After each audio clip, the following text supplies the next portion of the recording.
আসসালামু আলাইকুম। কুষ্টা kitchen and food কেয়ারে সবাইকে স্বাগতম। যারা ভিডিও দেখছেন তাদেরকে জানাই আন্তরিক শুভেচ্ছা এবং অভিনন্দন। আজকে আমি নিয়ে এসেছি একটি নতুন রেসিপি। এটা হচ্ছে পিঠা, এটাকে বলা হয় রসপাকান। আর এটা আমি যেভাবে তৈরি করেছি সেভাবে আপনাদের সঙ্গে শেয়ার করব। আমি এটাকে দুধ দিয়ে ভিজিয়েছি। আর এই পিঠাটা খুবই মজাদার এবং টেস্টি।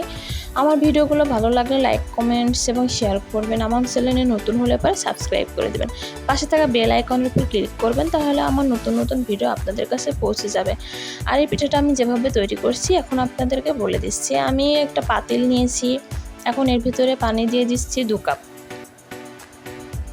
2 কাপ পানি দিয়েছি, এখন আর একটু দিলাম লবণ। এখন এটা বলক ওঠা পর্যন্ত আমি অপেক্ষা করব।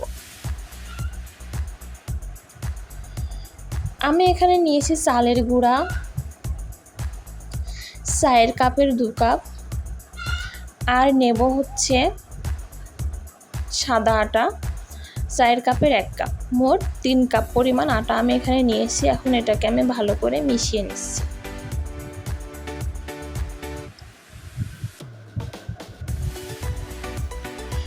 এর ভিতরে পানিতে বলক চলে এসেছে।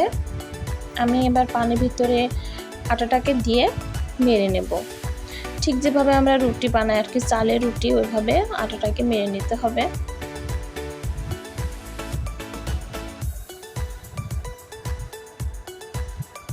আমার আটাটা মেরে নেওয়া হয়ে গেছে। এখন আমি এটাকে খুব ভালো করে মুথে নেব।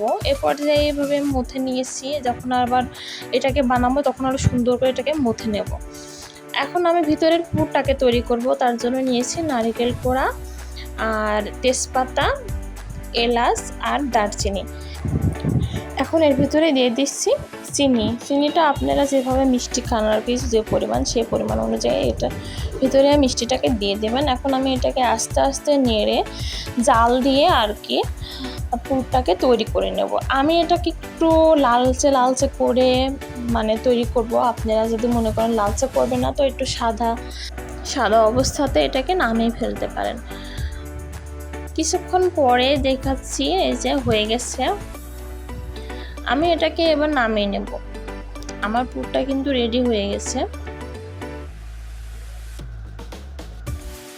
এবার আমি একটা বড় আকারের রুটি বেলে নিয়েছি, হালকা মোটা করে, খুব বেশি মোটা না। রুটি বানাই আমরা যে পরিমাণ মোটা করে, তার থেকে একটু মোটা হবে। আর আমি এমন একটা স্টিলের গ্লাস দিয়ে এটাকে কেটে নিচ্ছি সুন্দর করে। সমস্ত লেচিগুলোকে আমি এইভাবে কেটে নেব। এবার আমি এর ভিতরে দেব পুর। আমি এই যে পুর দিয়েছি, দিয়ে তার উপরে আরেকটা দিয়ে দিয়েছি, দিয়ে এখন আমি এই যে এইভাবে ঘুরিয়ে ঘুরিয়ে মুখটাকে মেরে নিচ্ছি।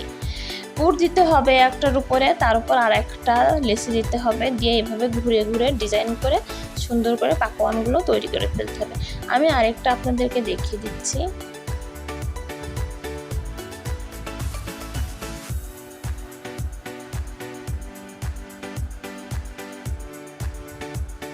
এভাবে আপনারা সুন্দর করে এটাকে তৈরি করে ফেলবেন।